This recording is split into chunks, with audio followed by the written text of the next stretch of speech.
น้อมอย่างพระติรัตนแก้วเจ้าทั้ง3ประการอันไม่มีพระพุทธเจ้าพระสัทธรรมเจ้าพระสังฆเจ้าอันเป็นสรณะที่เปิ่งที่เคารพนับถือ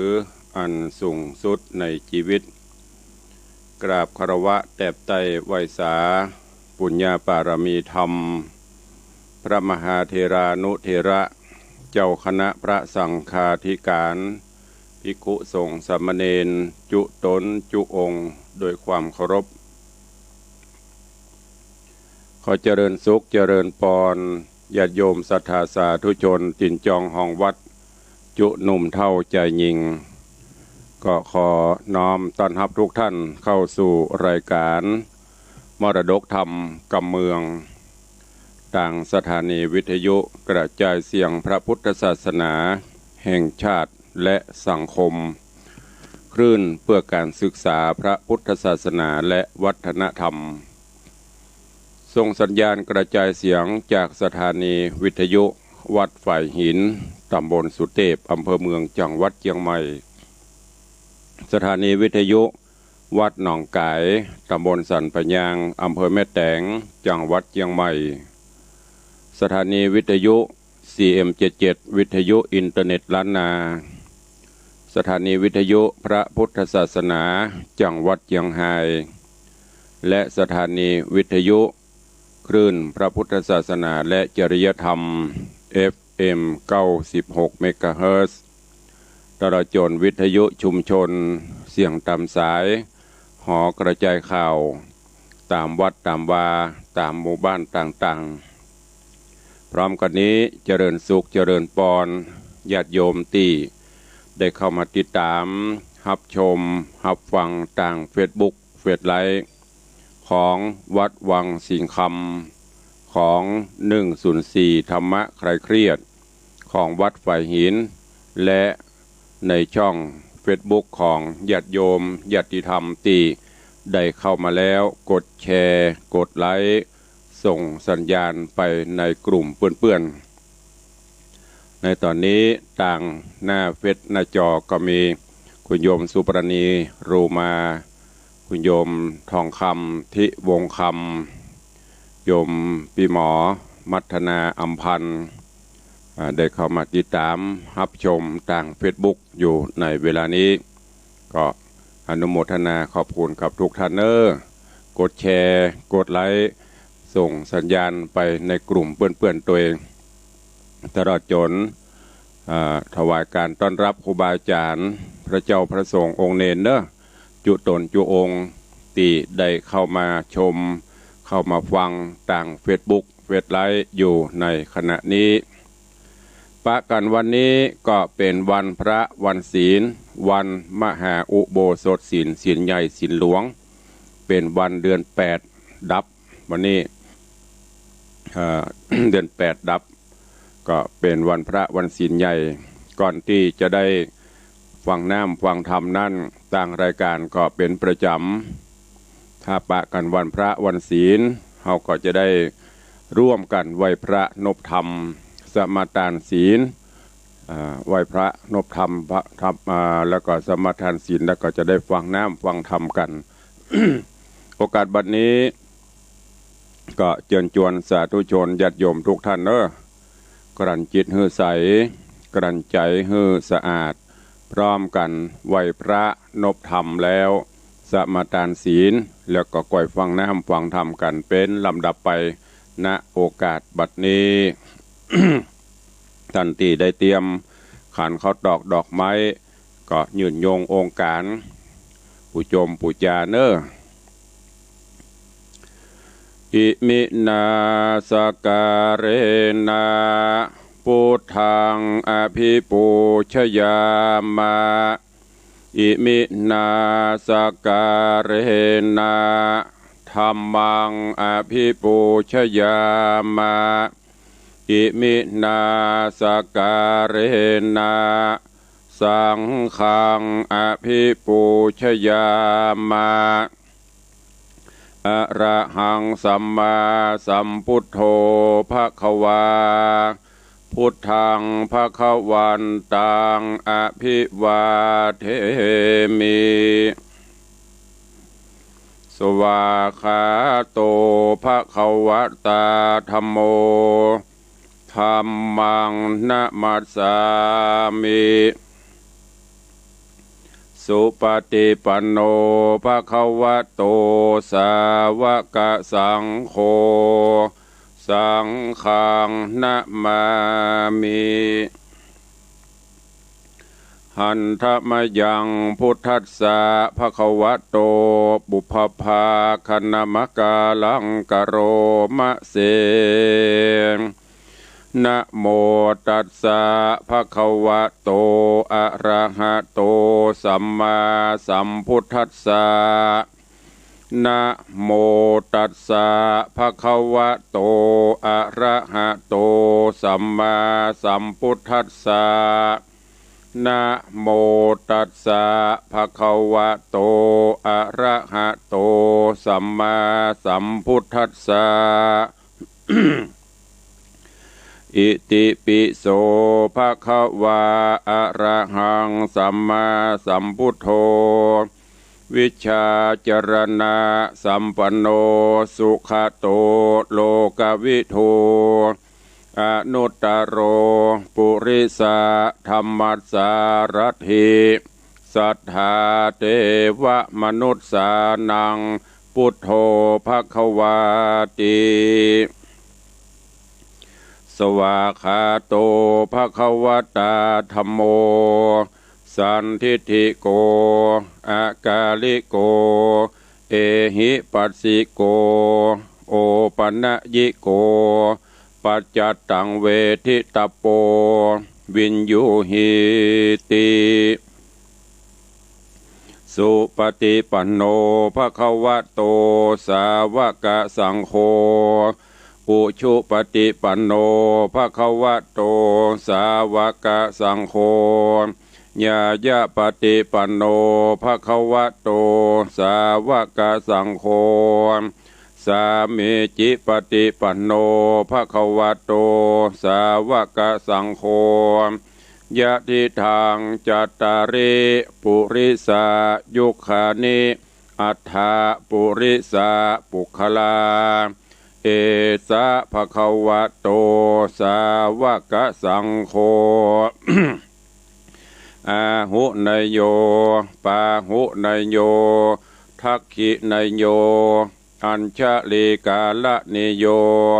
อนุตตรังปุญญเขตังโลกัสสาติ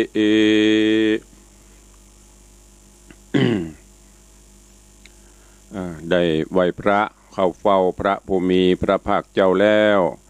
ตอนนี้ไปตั้งจิตตั้งใจสมาทานรับศีลเนอะเจริญปอนไปไอฟ้ารุ่งจงเจริญรับศีลพร้อมกันเนอะนะโมตัสสะภะคะวะโต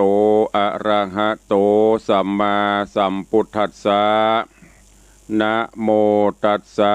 ภะคะวะโตอะระหะโตสัมมาสัมพุทธัสสะนะโมตัสสะภะคะวะโตอะระหะโตสัมมาสัมพุทธัสสะ พุทธังสรณังคัจฉามิธัมมังสรณังคัจฉามิ สังฆังสรณังคัจฉามิตุติยัมปิพุทธังสรณังคัจฉามิตุติยัมปิธัมมังสรณังคัจฉามิตุติยัมปิสังฆังสรณังคัจฉามิตติยัมปิพุทธังสรณังคัจฉามิตติยัมปิธัมมังสรณังคัจฉามิตติยัมปิสังฆังสรณังคัจฉามิปานาติปาตาเวระมณี สิกขาปะตังสมาติญามิอตินนาตานาเวระมณีสิกขาปะตังสมาติญามิกาเมสุมิจฉาจาราเวระมณีสิกขาปะตังสมาติญามิมุสาวาตาเวระมณีสิกขาปะตังสมาติญามิสุราเมรยะมัชฌัปปมาทัฏฐานาเวระมณีสิกขาปะตังสมาติญามิ อิมานิปัญจสิกขาปตานิสีเลนะสุขติงยันติสีเลนะโภคะสัมปทาสีเลนะนิพุติงยันติตัสมาสีลังวิโสทะเยวันนี้วันพระวันมหาอุโบสถศีลตุลุงได้นำปาสาธุชนญาติโยมทุกท่านทางจากสถานีวิทยุและต่างเฟซบุ๊กปากันเข้าเฝ้าพระผู้มีพระภาคเจ้าโดยการไหว้พระนบธรรมแล้วก็ได้หือศีลญาติโยมก็สมทานรับศีลเพื่อนำไปเป็นข้อวัดปฏิบัติศีล5 ข้ออันเป็นหลักแห่งมวลมนุษยชาติถ้าทุกชาติทุกภาษามีศีล5เหมือนกันหมดเราก็จะอยู่กันอย่างร่มเย็นเป็นสุขก็คงจะบ่มีการรบราฆ่าฟันคงจะบ่มีการฆ่าสัตว์ตัดชีวิตบ่มีการชกชิงวิ่งราวปล้นจี้เหล่านี้เป็นต้นเพราะเฮามีศีลมีธรรมกันเพิ่นถึงบอกว่าศีลธรรมไม่กลับมาโลกาจะวินาศวินาศบ่วินาศญาติโยมทั้งหลายก็ลองพินิจพิเคราะห์พิจารณาดูบ่ต้องเอาอดีตชาติบ้างก่อนลองเอาชาติปัจจุบันเนี้ยย้อนหลังไปเมื่อ30 ปีที่ผ่านมาแล้วนำมาเปรียบเทียบในช่วง30 ปีโลกยังบ่วิวัฒนาการก้าวไกลหูติบตาติบยังบ่มีแต่วิถีชีวิตความเป็นอยู่ถึงแม้นจะลำบากร่างกายแต่จิตใจนั้นเต็มเปี่ยมไปด้วยคุณธรรมมีการสงเคราะห์อนุเคราะห์ช่วยเหลือจุนเจือซึ่งกันและกันดังที่เปิ้นว่าพริกมีบ้านเหนือเกลือมีบ้านใต้ช่วยเหลืออนุเคราะห์ซึ่งกันและกันเสียสละประโยชน์ส่วนตนเพื่อประโยชน์ส่วนรวมเป็นจำนวนนักแต่มาการละปัจจุบันถึงแม้นเครื่องมือสื่อสารอย่างต่างๆจะเจริญก้าวไกลคนเราจะได้ศึกษากันชั้นสูงขึ้นแต่ก็ใจว่าความเป็นอยู่จะดีขึ้น มีการเอารัดเอาเปรียบมีความโคมเหงเต่งแปะยิ่งหูในที่นี้ถ้านำมาใจก็ดีแต่เอาไปใจในต่างที่ผิดบ้านเมืองเขาก็เดือดร้อนเมื่อก่อนนั้นด็อกเตอร์มีบนักด็อกเตอร์มีบหลายก็จบมป.4 ป.6 เจนป่อเจนแม่เฮาก็มีบ่ได้จบด็อกเตอร์บ่จบป.6 บางพ่องก็มอกอ่านออกเขียนได้แต่สามารถดำรงชีวิตตลอดรอดฝั่งเลี้ยงลูกเลี้ยงเต้าได้เป็นโลแต่ปัจจุบันนี้ลูกคน2 คนก็เดือดร้อนแม้กระทั่งตัวเก่าก็แทบจะเอาบ่รอดเพราะฉะนั้นญาติโยมทั้งหลายศีลธรรมคำสอนของพระพุทธองค์เป็นหลักสัจธรรมยืนยงมาได้ 2,564 ปีเข้ามาแล้วเนอะวันนี้วันพระขอให้ทุกท่านได้ชำระจิตใจให้สะอาดหมดจดและแห่งประการหนึ่งดังที่อาตมภาพตุลุงได้รณรงค์เชิญชวนพุทธศาสนิกชนเฮาทุกท่านวันพระวันศีลถ้าเป็นไปได้ก็ขอเชิญชวนทุกท่านได้นุ่งขาวห่มขาวอยู่บ้านอยู่จ้องก็ดีไปวัดไปว่าก็ตามหรือไปที่ไหนก็ตามวันพระเฮานุ่งขาวห่มขาวแล้วญาติโยมทั้งหลายลองลับตานึก โอ้ไปที่ไหนก็หันญาติโยมศรัทธานุ่งขาวห่มขาวขาวเผือกถึงแม้ว่าในด้านการปฏิบัติมันจะไปบัดถึงอย่างเขาว่าข่าวสลับปงสลับเปามันจะเป่าก็จังเถอะถึงแม้จะเป็นสลับเปาก็เป็นเปาบุญจิ้นพี่อ้ายฟ้ารุ่งก็เหมือนกันเนอะเราต้องเริ่มตั้งแต่บัดนี้เริ่มรณรงค์กันตั้งแต่เดี๋ยวนี้วันนี้วันศีลเราซื้อชุดขาวไว้จะเป็นขาวจะได้ก็ได้นุ่งขาวห่มขาวเอาพออย่างพี่น้องคนจีนพี่น้องคนจีนพี่น้องชาวจีนญาติโยมคนจีนเปิ้นเวลามีญาติพี่น้องเสียชีวิตลงประเพณีของพี่น้องจีนเปิ้นจะนุ่งขาวหมดตั้งแต่ลูกเล็กเด็กแดงผ้าพกหัวก็เป็นสีขาวเป็นวัฒนธรรมที่เปิ้นปฏิบัติกันมาของเฮานี้จะเป็นแก่งแคจะนุ่งขาวเนื้อก็กลัวเปิ้นว่าอันคนจะว่าญาติโยมต่างหลายบัดนี้อย่างคือเขาซักอย่างเขาก็ตึงว่าบ่ต้องไปเอามาสนใจอย่างดีชั่วอยู่ที่ตัวเฮาเนี่ยเฮาฮู้คนอื่นว่าเปิ้นก็เจ็บมาช่วยอย่างเฮาได้เนอะเพราะนั้นวันนี้วันพระวันศีลตุลุงเขาฝากสิ่งเหล่านี้ไว้ตัววันนี้ก็มาฟังกันต่อในเรื่องราวของจันตะกุมารจาดกที่ได้นำมาเทศนาให้ท่านสาธุชนญาติโยมทั้งหลายก็ผ่านไปได้ 6-7 ผูกละได้ไป 6-7 ผูกก็ยังมาถึงตอนที่ต่าง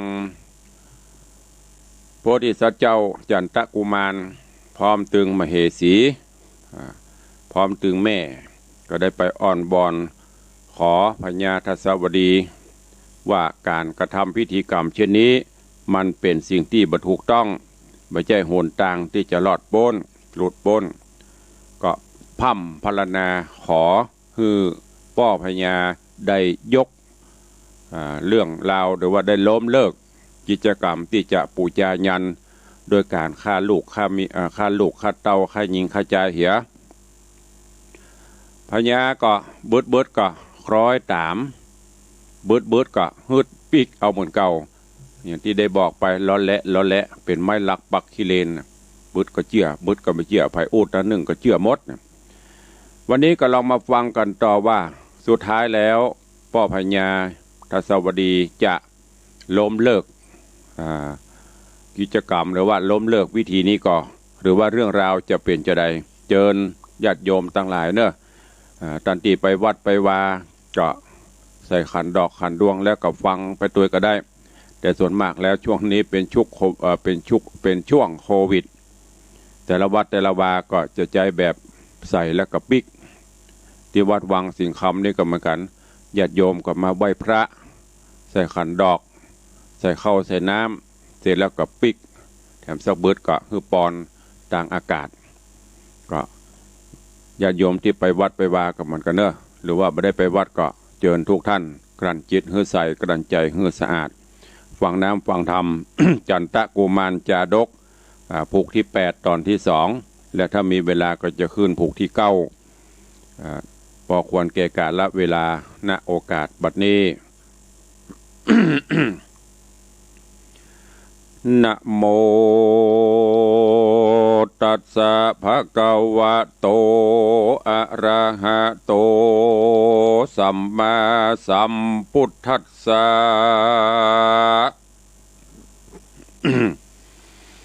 สาธุโบฟังลาโสตุจนะสัพปุริสะตังลายตั้งยิงใจม้วนหมู่ที่ได้ปากันสู่อยู่ธาดาฟังยังรัสธรรมเทศนาจันตะกุมารจาดกลำดับมาแถมแล้วเราขอเชิญศรัทธาต่างหลายหนุ่มเท่าจุงตั้งใจเล่าธาดาฟังต่อไปนานี้แหละนะในข้าตานอนใส่หนอพระที่ไวจันตะกุมารก็มย่อมือสานตั้งกล้าเอาไว้แม่เจ้าเทวี ว่าสายสะลีเฮ้ยแม่เจ้าแม่ก็มาเลี้ยงลูกแต่ยามแดงแม่ฮักแปงแฝงเฝ้ายังลูกเต่าจุคืนวาน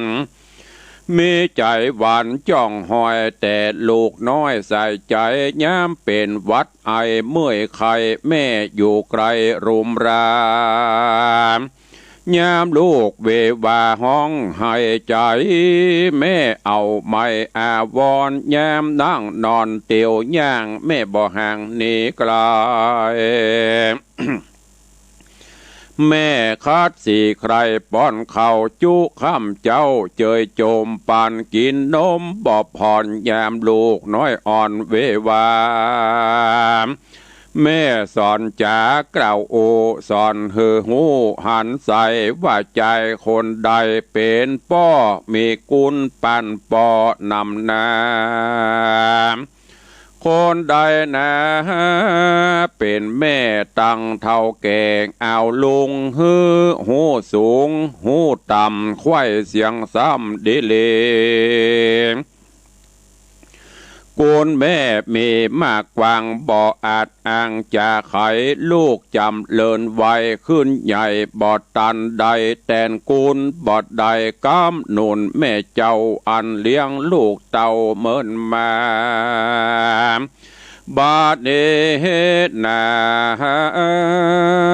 บาปหายมาตอบสายต่อจนฮือพญาตนเป็นป้อบอกกึดต่อไปยาว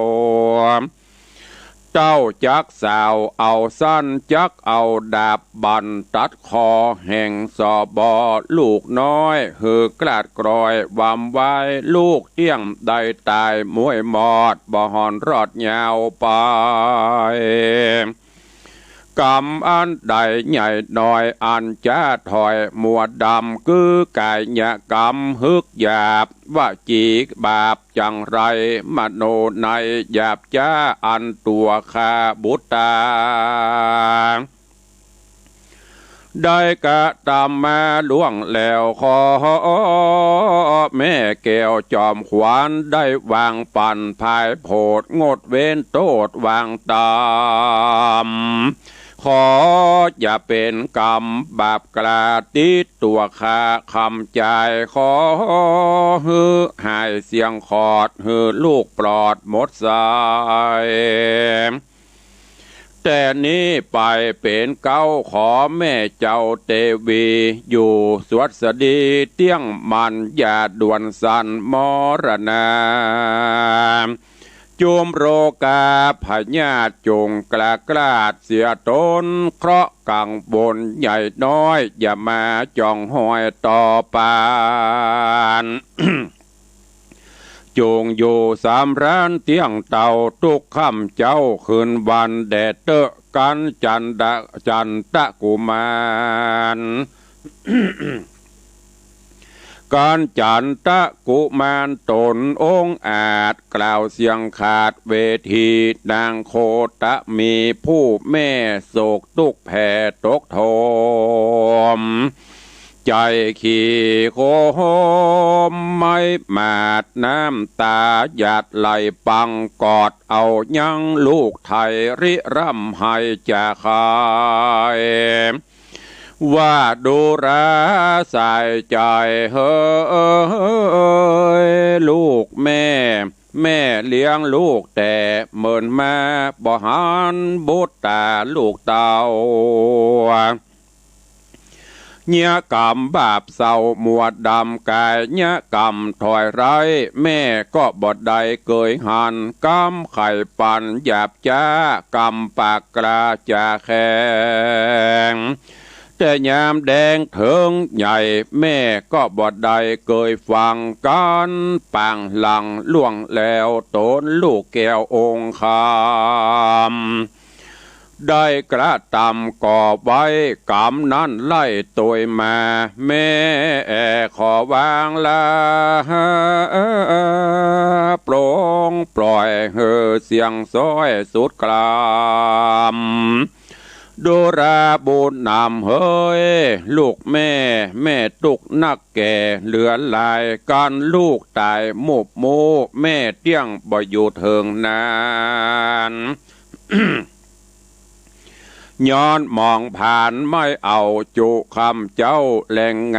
แม่เตี้ยงตายความนาจอมลูกนอนลาบ่สังการาชมันดายศใหญ่ลองล่ำให้ใครจะซึ่งหนอพุทธายอดซอยมีบอดน้อยหลายประการก็มีหันและนาดอดสมิงคาเนตในกาลานั้นเรานางนอดเนาจันตาเตวีอาคะมเหสีห่วมอาจแห่งเจ้าน้อยนาจันตะกุมารตกปานทางตองเต็มแห่งห้องหอระไทยริร่ำไรห้องให้ใจปั่นไม้นอเววาปอน้ำตาเป็นเลือดบ่อแห้งเหือดไม่หายย้อนเสียดายบ่แล้วยังเจ้าหนอแก้วอุปราชาอันเป็นสามิกาห่วมคางจักได้มั่งเมื่อมอนย้อนพระผู้ทอนตนป้อมีใจหม้อฟังเบามืดมัวเมาบอดใบบ่คืดไข่กองทามเจ้าฟังกรรมสุยเป้าแห่งพรามเท่าปะโรหิตาจักเอาดาบมาฟันฟาดฮื้อคอลูกขาดวำวายนางคิงผาหายนอดเนากอดนบกลมเกลาอัญจลีว่าข้าแด่พระนอโพมิปอดไทยขอฮอปอดใดคุณนางงดวางลาเว้นขาดอย่าคาโอรสราชสายเมืองกันเจ้าบุญเรืองมุบมูข้าก็บ่อยู่เป็นคนจากเป่าโยนเต้นใส่ในกองไฟใหญ่สับปันฮือดับขันมวยมอดจอมเจ้ายอดสามิกาข้าแด่พาญาป้อเจ้าตนเป็นเก้าเวียงใจเป็นสันใดนั้นโสดป้อบ่โพดคุณนาบ่อปิญาไฟเอืออย่างลูกนอนเนื้อในโตนนางตามนยอดซอยคือนางนาดน้อยจันตาเตวีอันจุลีกลมกล่าวขับไว้เหล่าหลายทีก็มีหันและนา สาธุจะนาเลยสัทธาตั้งหลายเฮ้ยจุผู้จงตั้งใจฟังอยู่ยาวไปและนาตั้งสุตวาลาจาอันว่าพญาเอกราชผู้หาวหาดปลาฟังกรรมจาร่ำถอยแห่งนางยอดซอยจันตาเตวีอาคะมเหสีเตรียมคางแห่งดอเจ้าจ้างจันตะกุมารก็เส้งจาวานตันต่อว่าดูราสาไปหนอสายเมืองป้อบ่ใจจังนางบุญเรืองสะไปบ่ใจจังลูกนอไทยบุตาป้อหากปิญาลูกเต่ามากแต่เล่าสะเมอกันเต้าว่าป้อใจวันไฟของใครไปเกิดห้องตาวติงสา จริงเฮราชาปุริสารหนุ่มเทายับลูกเต่าใส่ใจนำมาไว้ตอนนาเพื่อเอาดาบลาสับฟันเพื่อปุจญานกุลใหญ่ตามฮิแต่ไทยโบราณอันปโรหิตาจารผู้เท้า ได้บอกเราทูลสาว่าเป็นบุญนะมากกว่าฮือสมฝ่ายอ่างขาดนิ่งหมายส่วนลูกยิงใจจูผู้อันใดมูบมูดับขันย่อมปากันไปเกิดในจันฟ้าเลิศไปบนมีตัวตนงามอาจมีนางน้อยนาเตวธิดามากนำหนาเวทฟ้าจุคำเจ้าเป็นปริวารสุขสามราจื่นจอยได้อยู่ในภาศาสตร์ซอยคำใส่เดินนายการเต้าจอมไตเอกราชสุดเสียงขาดราชองค์การนางนงครานสะไปซ้ำขาบใบทนสาว่ากันพญาป้อเจ้าจักฆ่าลูกเต่าสัจจางจุงฟันยังม่อนน้อยเฮือกลาดกรอยเร็วปันฮือดับขันความนาก่อนดอเจ้าฟ้าราชบุตรการนางการสามิกามวยมั่งข้ายังข้างเป็นคนก็จักเรรนโศกเศร้าจุคำเจ้าแรงไงจริงขอตายมวยมอดจอมเจ้ายอดสามิกาข้ามอลนาโมบโมผาเสดกว่าอยู่เป็นคนและนาเอวังวุฒเตกันนางจันตาเทวีสาไปสุดเสียงไข่กำจาเจ้าปาราเอกราชผู้ห้าวหาดอาธรรมก็ไข่กำตั้นต่อว่าดูราสะไปนอหอใจนางยามีใจหม่นเศร้าว่าผัวเป็นเจ้ามรณะแม้นสามีกาตายจากน้องผัวหากยังมีการยามเดมาไข่ยามโจกใหญ่เติงมาป้อจักอุสาพิเศษอติเรกวังหมายโยกน้องใจหนุ่มน้าเอาน้องแห่งเจ้าจันตะกุมารเฮออยู่สำราญห่วมสอนตามฮีดก่อนเดิมมา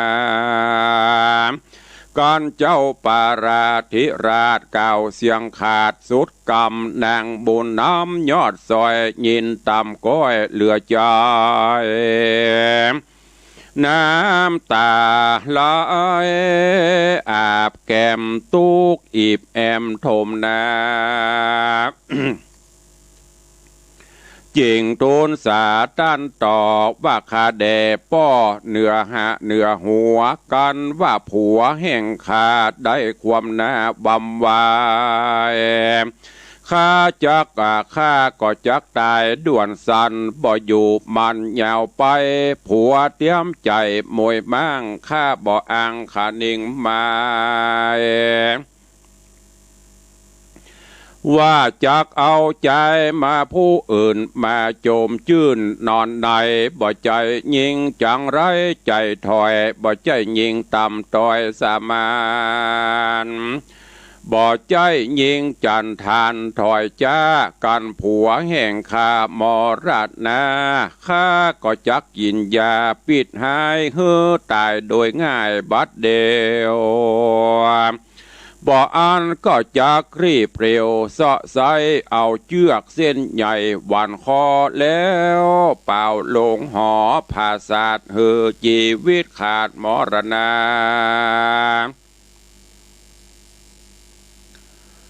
บ่อันก็จักดาแต่งไว้อย่างกองไฟใหญ่เร็วไวแล้วเข้าไปที่ไกลเต้นเข้าใส่สับปันเฮือดับขันตันบาดชีวิตขาดวำวาย เฮอยิงใจไกลไกลลือเล่าไว้เมินนานนางนงครานยอดซอยสามร่ำถอยทุนสามว่าขอพระปิตาเจ้าป้ออย่าคาดหนอภูบานเกิดจันตะกุมารหนุ่มเนาขอป้อเจ้าภูมิจุงผานีภายโพดเฮือโป้นโตดมรณาขอคือสามิกาแห่งข้าได้อยู่จะเมินนานได้อยู่สำราญ บอกขาดในภาษาคำใสแล้วนำข้าไปด่วนหาวกับหลานนอดเต้าผู้ทอนคือวัสลกุมารนอลา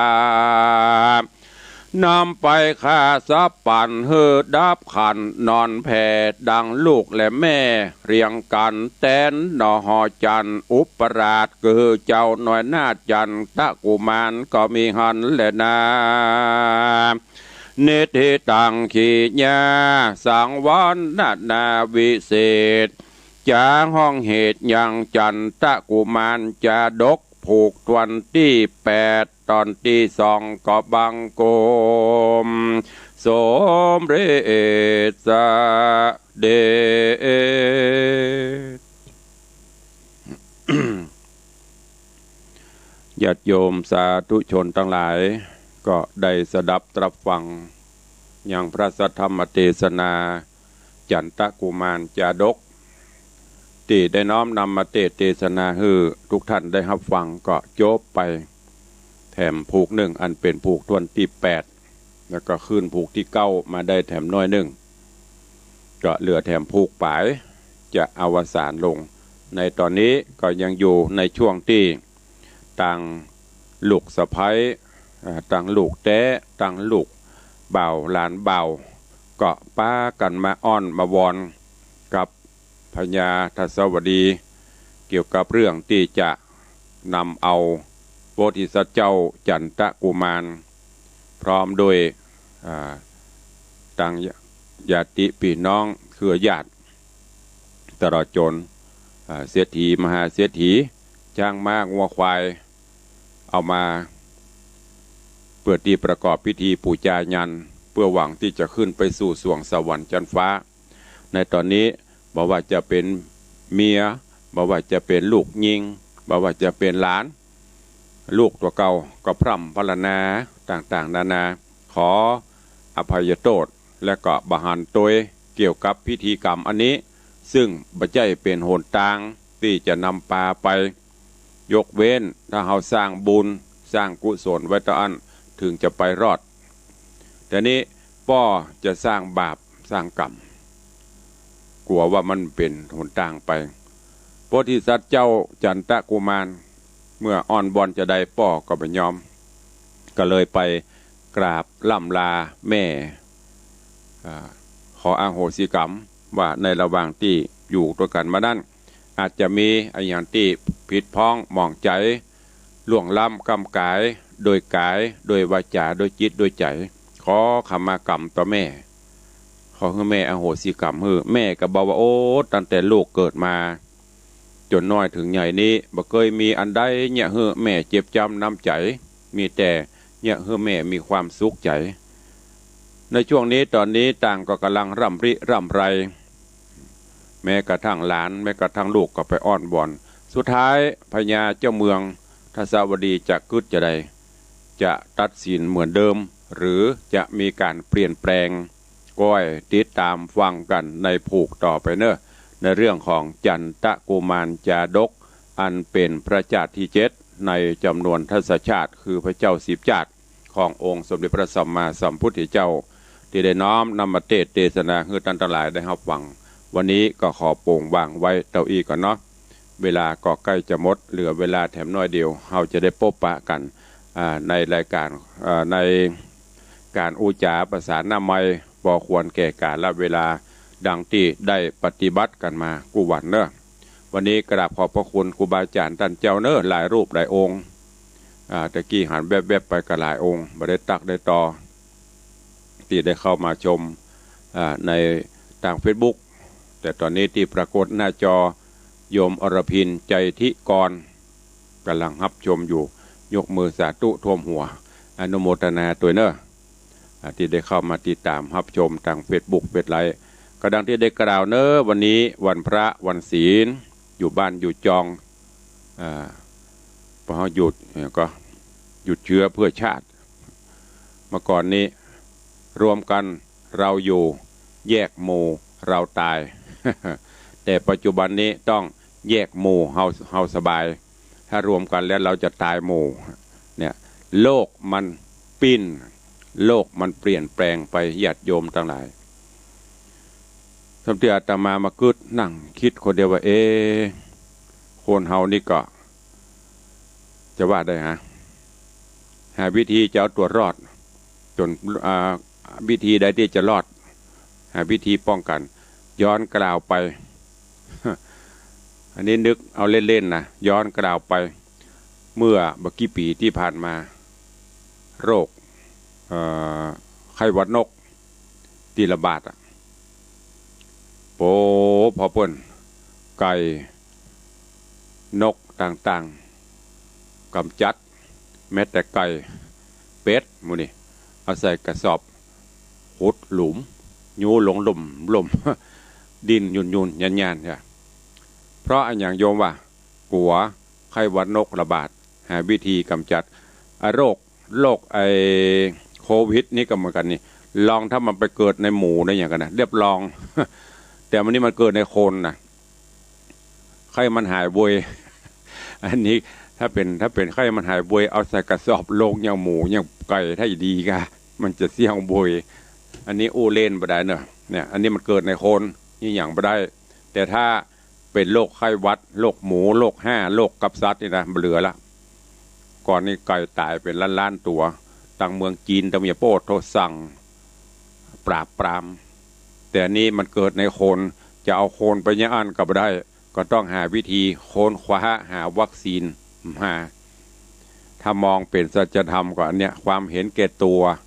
กลัวตายตัดตัวเฮาตัดเป็นคนนี่ก็กลัวตายบางทีมันเกิดกับสัตว์นี่เมียเอายาไปฉีดเปิ้น โยนลงหูมดกับตลับปัดถ้ายังคืดคนเดียวนะถ้าเป็นโรคนี่ไปเกิดกับสัตว์เนี่ยเหลือละเรียบร้อยแต่นี่มันเกิดกับคนแต่จะได้ก็ตามเนื้อญาติโยมอันนี้อุดแต่พ่องเล่นพ่องลองมาเอาไปเงียบเอาไปกันเนาะวันนี้อย่างก็ก่อนนี้ถ้าโรคไก่ก่อนว่าไก่เป็น5เนาะถ้าโรคไก่มันระบาดตามบ้านนะเมียไก่บ้านนั้นโดนมด เจ้าหน้าที่กรมควบคุมโรคมันไล่เงียบไปหมดอย่างเพลงนั่นนะเอาไก่ไปซ่อนก็ยังโดนนะถ้าเป็นยังประเด็นถ้าคนสมมติบ้านวังสีคำนี่ติดอีกเนาะเมียเนาะ เพื่อจะเอาไปลงหลุมหมดนะ เพื่อป้องกันเชื้อแต่นี้เงียบไม่ได้เพราะคนเนาะมันไม่ใช่สัตว์มันเลยก็จะได้ก็คือป้องกันเนอะตะวากะตะคืนกับว่าตะวาเนี่ยทราบข่าวมาแหมะที่หวาดระแวงที่กลัวกันที่สุดก็คือโควิดสายพันธุ์อินเดียแต่ตอนนี้ไม่ต้องกลัวมันมาเรียบร้อยแล้วสคบก็ประกาศรับว่ามาเรียบร้อยแล้วอันนึงจะไปอันนึงจะมาอันนึงจะมาอันนึงจะไปหมุนเวียนกันไปอย่างนี้ต่อจะได้ก็ตามเนอะก็ยังประมาทไม่ได้ถึงแม้จะมีวัคซีนอย่างมาก็ดูแลตัวเก่าเฮาให้ดีที่สุดนะฝากฝังไว้ตัวเอาละพร่ำไปนักก็กลัวกันนักแต่จะไปตะนกจะไปกลัวเกินไปอยู่กันไปหากแม้นอะไรจะเกิดมันก็เกิดแต่ว่าก็ตะคืนพอข่าวอย่างตังกรุงเทพตู้เจ้าก็เปลี่ยนนั่นนะวัดอย่างก็เนี่ยห้วยขวางกันอย่างลืมไปละเปลี่ยนได้คืนเดียวเรียบร้อยเข้าเตาไปพุ่นละในวัดก็ต้องเบรกต้องสกัดมันมาบวยไปบวยเนอะดูแลสุขภาพกันตัวก่อนที่จะได้อนุโมทนาอุจาหน้าไม้ก็ ขอขอบคุณบุญกุศลกับญาติโยมเนอะแต่ว่าแฮปปี้เบิร์ธเดย์วันเกิดของโยมอารีรัตน์แสนศรีหรือน้องหนิงพร้อมกับโยมแม่ได้มาทำบุญ ถวายสังฆทานทำบุญที่วัดก็อนุโมทนาบุญขอบคุณด้วยแล้วก็โยมปีดวงนภาปากกล้าก็ได้ร่วมบริจาคสมทบในการปิดทองหลวงพ่อพระเจ้าตันใจบูรณะพระธาตุเจ้าเจดีย์ตัวอนุโมทนาบุญขอบคุณกับโยมพ่อศรีแม่เพียรชัยพนัสบ้านกองขิงอนุโมทนาบุญขอบคุณกับแม่จันดีแม่จันดีนายสมบูรณ์เตชะร่วมบริจาค200 บาทอุทิศกุศลให้พ่อถาแม่ทาหงนวลอันนี้บรรทนจกหลวงโยมเสน่ห์โยมส่องแสงจินารักชินารักโยมนัทพรโยมอังคณาชินารักโยมนิยุทธโยมวันเพ็ญชัยวงศ์นิสีดอนมูลสระปีดานไว้ปะหน้าโยมแม่อำพรวงชัยอันนี้ต้นโจกหลวงอุทิศกุศลให้นายเจนนิพิษวิเศษสิริโสพล600 บาทโยมรุ่งตะวันโยมวีรกรเดิมพัน200บันต้นโจกหลวงป้ออุเทนดีมากบ้านดอนตันแม่ริม100 บาทอนุโมทนาสาธุเนอะขอบคุณตัวแล้วก็มีโยมนพวรรณศรีวิชัยบ้านศรีดอนใจ300 บาทก็เดี๋ยววันพุธก็จะได้เอามาประกาศซ้ำตั้งเก้าไม่แหมกรรมตีญาติโยมได้มาให้มาหอมกันขอบคุณอนุโมทนาบุญตัวตอนนี้ก็เปิดสายบุญไปเรื่อยๆสาธุชนญาติโยมท่านใดมีเจตนาอยากจะร่วมเนอะในโครงการพัฒนาวัดถึงแม้จะเป็นยุคโควิดแต่เฮาบ่วิดการสร้างบุญสร้างกุศลโดยมีเจ้าภาพเจ้าศรัทธาเก้าเจ้าศรัทธาใหญ่ซึ่งเป็นปฐมฤกษ์เบิกฟ้านำบุญคือกับญาติโยมศรัทธาก็คือโยมธนวัฒน์โยมทัตพิชาสุสิงคำหรือปเลี้ยงทรงแม่เลี้ยงนางสุสิงคำมหาอุบาสกอุบาสิกาวัดวังสิงคำนี้ได้เป็นผู้ริเริ่มก่อเก้าในการบูรณะปฏิสังขรณ์ก็อนุโมทนาบุญตัวแต่ว่าขอบคุณอนุโมทนาบุญกับโยมแม่จันดีวิสุทธินันเนอะแล้วก็น้องนัทได้นำภัตตาหารมาถวายก็ขอขอบคุณอนุโมทนาบุญตัวเหลือเวลาแถมน้อยใครจะอู้จะเอ่ยจะจ่าประสานนามัยเข้ามาได้เนอะ0817836540โยมอรพินใจที่กรฟังอยู่หลวงพี่แดนตุปีแดนกำลังติดตามรับชมอยู่กับขอบพระคุณเนอะสายแรกวันนี้จากนายเอ่ยเจริญป้อนเจ้าเจริญป้อนครับฮะพระวุฒิชัยบ้านหงป่ายังก็ครับพระวุฒิชัยนะครับว่าใดหงป่าว่าใดครับก็มาฟังธรรมของท่านพระครูขมวลที่นอบ่วุฒิชัยข้อหมูป่าสันทรายเนาะครับสันทรายครับผมสาธุอนุโมทนาเด้อครับแจ้งมากับฟังและสวดบทสวดพระสูตรลักษณะหลักสูตรนะครับก็จบดีละโมทนาสาธุเนอครับเจริญปอนเจริญปอนฮัลโหลฮัลโหลฮัลโหลโอ้ยดักปิงสายมันบ่ออกอากาศเคลียร์ก่อนเข้ามาใหม่เนอะสายมันหวั่นกันเบื่อเอาละเคลียร์ให้เรียบร้อยว่างเจริญปอนเข้ามาได้เนอะ0817836540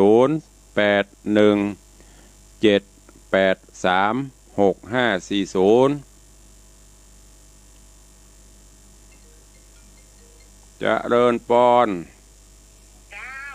เจ้านะหึกเจ้าว่าได้เจ้าฟังถึงวันเจ้าสาธุขันกลัวกับโควิดบอกกลัวเงินวิทย์จะแปลงวัดแปลงว่าเงินวิทย์สวดมนต์นะคะวิทย์มีได้ไปสวดมนต์ที่วัดนะหึกละเป็นยังอยู่บ้านสวดก็ได้เด้อ เจ้าอยู่บ้านสวดถึงวันเปลี่ยนเวียนที่ทางแล้ว สาธุสาธุเนออนุโมทนาอ้าวเจริญปอนเสือใต้ว่าได้เจ้าฟังอยู่เจ้าวันนี้มีหลายโรคโรคระบาดหนักวันหยุดเสาร์กับที่จะเข้าไปจ้ะได้ไม่มีปัญหาเดี๋ยวเสาะของฝากถวายได้สาธุอนุโมทนาจะไปดูแล้วยังไงเจ้าอย่างองค์พระอาจารย์โอ้มันไปแล้วได้แม่ติดทองแล้วละกาจ้ะบริษัทแผ่นได้แม่ตางบิดอยู่ยังกะเจ้าตางมันบิดอยู่เจ้าเพื่อกำลังคัดแจงอยู่ยังมาแล้วเจ้าเป็นอย่างเจ้าพอดีจะไปทำบุญไหนวัดอยู่นะสาธุเนอเจ้าสาธุสาธุเพื่อกำลังคัดอยู่ยังไม่ได้เป็นองค์แต่เจริญปอนเปรี้ยงโอ้ยแต่ครับเรื่องโตเหมือนปลาบุญจีนมีที่ไหนพ่อไหมเรากลัวเลยอยู่ไหนลิงไปไก่มาเนี่ยวันนี้ลิงวันนี้วันเดี๋ยววันการวันนี้วันการลิงเนาะวันผูกลิงไก่อยู่แต่ปุ๊กเป็นไรไปต่างประเทศเนาะไปบุญมามีของท่านเลยดีมีสุขเลยดีวันนี้ไว้สาขาเพื่อกำลังใจเนอะโมทนาบุญเนอะบุญไว้สาขาขอบคุณกับปเลี้ยงเนอะเป็นห่วงได้โทรมาร่วมรายการเจริญปอนสายต่อไปว่าฟังอยู่เนอะวันนี้นะฟังอยู่ที่ไหนอยู่ที่วัดสะแกงนะเจ้าเมาก็นอนสะแกงฮะแบบปีนคว่ำปีนไงพ่องโควิดดูท่านสะแกงสาธุอนุโมทนาเจ้าเจริญพรสายต่อไปเข้ามาเด้อวันนี้มีที่ไหนแหมพ่องวันนี้ลิงประตังหนองกายลิงมาในเมืองแล้วก็ปุ่นไปเพียเจียงฮะไปเพียลำปางมีแหมก่อเวลาใกล้จะหมดแล้วขอบคุณปกครูนัทพรหมเสนแชร์บุญไปละขอบคุณเนอะปกครูเนอะบุญรักษาเหมือนกันเจริญปอนว่านมัสการท่านเจ้านี่แม่สุภาพนะเจ้าแต่ท่านวันนั้นวันศุกร์แม่ได้โอนสตาร์เพื่อท่านแล้วนะได้5ไปยังเจ้ามันประมาณ3 โมงบ่ายมันถึงไหลเข้ามาโลๆวันละ100,000 200,000ก็ต้องไปพ่อผูกของแม่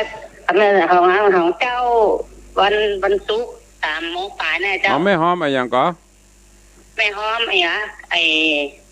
ปีพระเจ้าทองคำ500แล้วก็ไม้กำ500เจ้าไม้กำปกกำปิดไม้ละเรียบไปละเจ้าแล้วก็แม่หอมเพิ่มอันติดทองอันน่ะหลวงพ่ออย่างอันนี้แหม300ท่านรวมเป็นกี่หมื่นเป็น13,000เจ้าแม่วันศุกร์นี่เจ้าแต่ตุเดี๋ยวถ้าจะเช็คพอเจ้าอันนี้ไม่จะหอมอันนั้นไม่หอมไปแล้วเนาะอันนี้ไม่จะหอมเดี๋ยวเขาจะโอนเพื่อนเนาะอันอย่างก็ติดอันอย่างก็เจ้าพระธาตุปิดทองบูรณะพระธาตุตัวปเลี้ยงทรงเจ้าแม่หอม300นะท่านขอบคุณเจ้าอนุโมทนาเนอะอันนี้อันใหม่นะท่านเนาะสาธุอนุโมทนาเวลามันน้อยเนาะสาธุเจริญปอนขอบคุณกับแม่สุภัทรเอี่ยมเจริญร่วมโมทนาปิดทองรวมบูรณะพระธาตุเจ้าแห่ม300ขอบคุณเนอะเอาละเวลาหมดเวลาพอดีเนาะจะต่อไปแห่มก็ได้ละเดี๋ยวรายการอื่นเพื่อจะรอก็ขอขอบคุณอนุโมทนาบุญกับสาธุชนญาติโยมทุกท่านเนอะตลอดจนครูบาอาจารย์ท่านเจ้าจุตนจุองค์ที่ได้เข้ามาชมทั้งจาก Facebook ก็ดีฟังจากทางวัดก็ดีหรือที่ได้เปิดวิทยุเปิดเครื่องเสียงตามสายภายในวัดเพื่อญาติโยมรับฟังก็ดีขอบพระคุณท่านผู้อำนวยการสถานีวิทยุทุกสถานีไม่ว่าจะเป็นวัดหนองกายไม่ว่าจะเป็น CM77 ไม่ว่าจะเป็นตังพุทธศาสนาเจียงไฮ้ขึ้น96และแม่ขายลัก104ในเมตตาท่านเจ้าพระครูสมุวิศวัตรวรกิจโจวันนี้ขอนำรายการจากครูบาอาจารย์ท่านเจ้า ภิกษุสามเณรและญาติโยมศรัทธาไปก่อนเนาะอยู่ดีมีสุขเหมือนกันทุกท่านทุกคนเด้อยัตตาโรธรรมาวัตันติ